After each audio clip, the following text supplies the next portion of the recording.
Hello students, today's our first lecture is matrices. Matrix जो है बेटा अलजेब्रा का एक छोटा सा पार्ट है, ठीक है। तो इधर मैंने दो हैशटैग क्रिएट किए हुए हैं, एक है हैशटैग इजी, एक है हैशटैग अवॉइड केयरलेसनेस। मतलब इसका मीन्स ये है कि अगर मान के चलो अगर किसी चैप्टर को आप इजी मानते हो तो उसमें आप केयरलेस हो जाते हो उस चैप्टर को लेकर, ठीक है। तो ये दोनों हैशटैग आपको याद रखने की, चैप्टर जो है आपका बहुत इजी है लेकिन इसके साथ साथ हमें इसको केयरलेसनेस से अवॉइड करना है, राइट। यानी कि कहने का मतलब है इसको केयर करके चलना है कि ये चैप्टर है उसमें थोड़ी सी भी लापरवाही नहीं डालनी है आपको, राइट। अब मैं ज़्यादा समय बर्बाद न करते हुए चैप्टर की तरफ बढ़ता हूँ, मैट्रिसेस। तो बेटा जो मेरा जो मेथड है पढ़ाने का वो थोड़ा सा डिफरेंट है, राइट। तो मैं एक दिन पढ़े पढ़े सोच रहा था कि सबसे पहले मैंने नाम लिखा है एयरटेल, दूसरा नाम लिखा है कंपनी का वोडाफोन, और तीसरा मैंने कंपनी का नाम लिखा जियो। आप सब लोग जानते ही हैं सभी कंपनियों का नाम, ठीक। तो मैंने उसके नाम के अकॉर्डिंग दो तीन उसकी डेस्टिनेशन उस पोस्ट पर जो लोग थे उनको लिख दिया बेटा, एक चेयरमैन, उसमें एक वाइस प्रेसिडेंट, एक लिख दी मैंने एग्जीक्यूटिव, राइट। तो अब मैंने इनके नाम को लिखने के लिए भी नाम नहीं पता, लेकिन मैंने इनको नाम दिया मैंने ABCD, राइट। तो ABCDEFGHI, इस तरीके से सारे अलग अलग तरीके से इनको नाम दे दिए। तो अगर मैं मान के चलो आपसे पूछता हूँ कि बताइए मुझे एयरटेल का जो एग्जीक्यूटिव है वो कौन है, आपने बताया जी, आपने क्या बताया जी, तो मैंने बोला ओके जी, ठीक। आपने मैंने पूछा मान के चलो कि जियो का जो चेयरमैन है वो बताइए, आप क्या बताओगे सर क्या है सी। ये बच्चा बोलेगा क्या कि मेरा जो जियो का जो चेयरमैन है वो क्या है सी, राइट। और मैं कुछ पूछता हूँ मान के चलो कि जैसे वोडाफोन है, वोडाफोन का जो वाइस प्रेसिडेंट है वो आप क्या बताएंगे, वोडाफोन का वाइस प्रेसिडेंट क्या माना जाएगा, ई माना जाएगा, राइट। इस तरीके से हमने क्या किया, एक छोटा सा अरेंजमेंट किया किसी किसी कंपनीज के और उनकी डेस्टिनेशन के बीच। उसी टाइप के अरेंजमेंट को हम किस में सीखते हैं, मैट्रिक्स में सीखते हैं। मैट्रिक्स में क्या है, अब हम बढ़ते, मैंने एक छोटा सा बेटा मैट्रिक्स ली 1 2 5 and 7, इस तरीके से ले ली एक मैट्रिक्स, ठीक है। एक दूसरी मैट्रिक्स मैंने उसी को सेम नोट कर दिया, राइट। अब हम देखेंगे कि मैट्रिक्स का जो अरेंजमेंट होता है वो किस तरीके से करते हैं। तो मैंने दो मैट्रिक्स ले ली इस तरीके से। अब इसमें आपको बेटा मैंने नाम दिया पहले, जैसे मान चलो ये वर्टिकल लाइन है इस तरीके से, तो इधर नाम दिया इसका कॉलम, वर्टिकल लाइन है इस तरीके से, इसका नाम क्या दिया बेटा कॉलम। और ये हमारी जो है हॉरिजॉन्टल लाइन इस तरीके से, हॉरिजॉन्टल, इसका नाम दिया रो 1 और रो 2। अगर मान चलो एक और रो होती तो यहाँ तीसरा क्या नाम देते, रो 3, ठीक है। इधर आपकी मान चलो ये रो 1 है और ये रो 2 है, तो हमने क्या दे दिए, दोनों के अलग अलग नाम दे दिए, रो 1 एंड रो 2। इधर आपके दो वर्टिकल कॉलम है तो नाम दिया कॉलम 1 एंड कॉलम 2, राइट। ठीक, इस तरीके का जो अरेंजमेंट आपको कभी कहीं भी दिख जाए, इस तरीके का अरेंजमेंट अगर आपको कहीं भी दिख जाए, जो आपका इस तरीके से स्क्वायर ब्रैकेट जो लगे होते हैं उनमें अगर इसका अरेंजमेंट दिख जाए तो आप उनको क्या बोलोगे, मैट्रिक्स बोलोगे, ठीक। और अच्छी सी देसी डेफिनेशन अगर मैं आपको बताऊं मैट्रिक्स की, तो मैट्रिक्स जो है बेटा, matrix is a arrangement of element और फंक्शन। मैट्रिक्स जो है वो अरेंजमेंट है किसका, एलिमेंट्स का और फंक्शन का। एलिमेंट जो है बेटा 1 2 3 4 5, यहाँ पर कोई नंबर्स भी हो सकते हैं।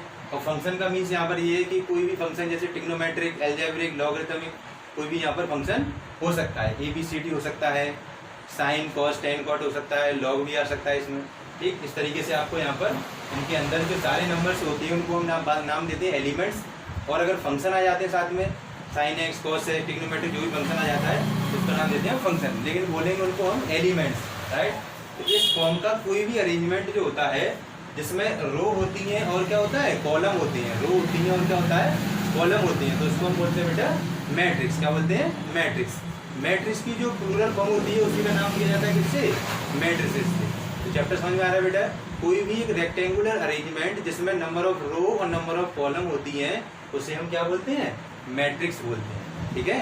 मैट्रिक्स के अंदर जितने भी एलिमेंट होते हैं, जितने भी जो मटेरियल होता है इसमें 1 2 3 जो भी नंबर्स होते हैं उनको नाम देते हैं हम एलिमेंट्स के। तो एलिमेंट्स का ही रो और कॉलम में एक ऐसा अरेंजमेंट जो हमारा स्क्वायर ब्रैकेट के अंदर लिखा रखा हो उसको हम क्या कहते हैं बेटा, मैट्रिसेस बोलते हैं, राइट। आगे बढ़ते हैं बेटा, हम एक मैट्रिक्स का और अच्छे से समझने की कोशिश करते हैं। जैसे मैंने दोबारा से वही जो मैट्रिक्स ऊपर दे रखी थी, इसका नाम सपोज मैंने दे दिया था यहाँ पर A, ठीक है। इसका नाम मैंने क्या दे दिया, A। अगर मैं एक बात करूँ इसी को दोबारा लेते हुए, तो मैं जो ABCD जो चीज़ें हैं उनको मैं अच्छे से और क्लियर बताऊँ, तो इधर मैंने एक मैट्रिक्स ली बेटा, वही ऊपर वाली ये मैट्रिक्स जिसका नाम दिया A, राइट।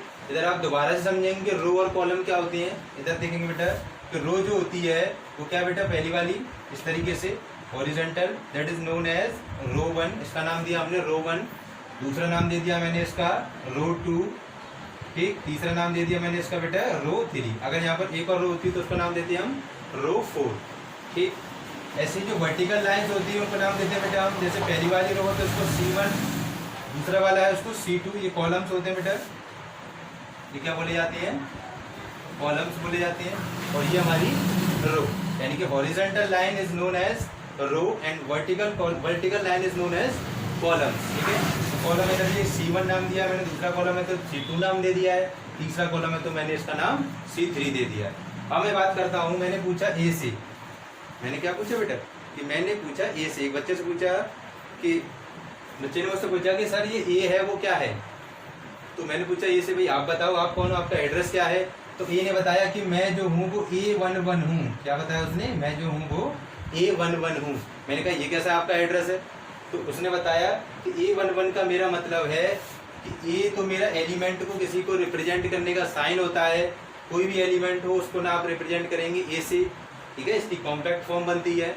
लेकिन 11, फिर मैंने पूछा ये 11 क्या है, 11 का मतलब है कि मैं पहली रो और पहले कॉलम में अरेंज हूँ, इसलिए मेरा एड्रेस A11 है, ठीक है भाई। इसका मतलब क्या हुआ कि मैं फर्स्ट रो और फर्स्ट कॉलम में अरेंज हूँ, इसलिए मेरा जो नाम है वो क्या है A11। अब मैंने चलो तुमसे थोड़ा सा समझ में नहीं आ पा रहा है तो मैंने किसी अदर एलिमेंट का नाम लेते हैं, उससे पूछते हैं एड्रेस, थोड़ा सा और समझ में आए। तो मैंने पूछा कि आप ऐप से पूछ लिया, मैंने किससे पूछा, ऐप से, कि ऐप आप बताइए कि आपका एड्रेस क्या है। तो ये तो आप ए ने बता दिए, अब आप ऐप बताएंगे। ऐप बोल रहे हैं कि मैं जो हूँ मेरा एड्रेस जो है A23 है। अच्छा ये A23 कैसे आ गया आपका एड्रेस, तो उसने ही बताया कि ये जो है वो मेरा जनरल एड्रेस है जिसे हम रहते हैं, राइट। इसके अंदर फॉर्म है जो ये हमारे हर एक एलिमेंट के लिए यूज़ की जाएगी। और ये 2 और 3 है, इसका मतलब क्या है, 2, 3 का मतलब है कि मैं दूसरी रो यानी सेकंड रो में और थर्ड कॉलम में अरेंज हूँ, सेकंड रो और थर्ड कॉलम में अरेंज हूँ, इसलिए मेरा नाम क्या है A23। तो इस तरीके से बेटा इनकी पोजीशंस जो होती हैं वो हम डिस्क्राइब कर सकते हैं। जैसे मैं एक और नाम लेता हूँ, जैसे मैंने पूछा H क्या है, H से पूछा आप H अपना एड्रेस बताइए, तो H ने बोला कि मैं H जो हूँ वो A32 हूँ। 32 का मतलब कि मैं थर्ड रो में, रो को बेटा क्लियर आप ध्यान रखना कि रो जो होती है वो पहले लिखी जाती है और कॉलम जो होता है वो बाद में लिखा जाता है, ठीक। तो उसने बोला कि मैं थर्ड रो में हूँ, देखो रो कौन सी मिल रही है इसकी, थर्ड, राइट। इस वाले एलिमेंट के लिए रो कौन सी है, थर्ड, और इस वाले एलिमेंट के लिए कॉलम कौन सा, सेकंड। तो मैं थर्ड रो में हूँ और सेकंड कॉलम में हूँ, इसलिए मेरा नाम जो है यानी कि मेरा जो एड्रेस जो है वो क्या है A32। यानी कि इसकी ये सारी डिफरेंट पोजीशंस होती हैं जिसे हम कॉम्पैक्ट फॉर्म बोलते हैं, वो हम यहाँ से बेटा निकाल सकते हैं किसी भी एलिमेंट्स की, राइट। इस तरीके का जो भी अरेंजमेंट आपको दिख जाए वो क्या होता है बेटा मैट्रिक्स। मैट्रिक्स में किसी को मैट्रिक्स का अगर नाम देना है तो capital A, capital B, capital C, किसी भी अलजेब्रिक लेटर से आप इसका नाम दे सकते हैं, राइट।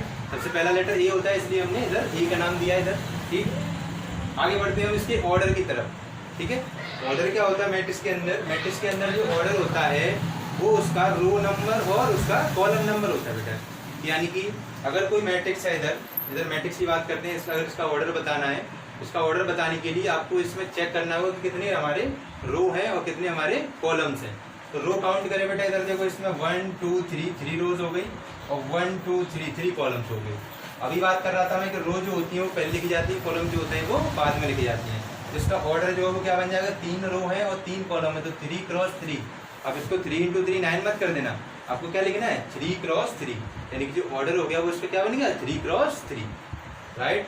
अगर मान चलो कॉम्पैक्ट फॉर्म बनानी है किसी मैट्रिक्स की, जो मैट्रिक्स आपको दे रखी है जो 2x2 फॉर्म की मैट्रिक्स है, इसकी 2x2 ऑर्डर की मैट्रिक्स है, अगर उसकी कॉम्पैक्ट फॉर्म बनानी है तो कॉम्पैक्ट फॉर्म होती है AIJ। अब ये नया वर्ड कहाँ से जुड़ गया, ये जो मैंने बताया था ए कोई अभी एक सिंबल है, यहाँ पर ले रहे थे हम हर एक के एड्रेस को, यानी हर एक की पोजीशन डिफाइन करने के लिए।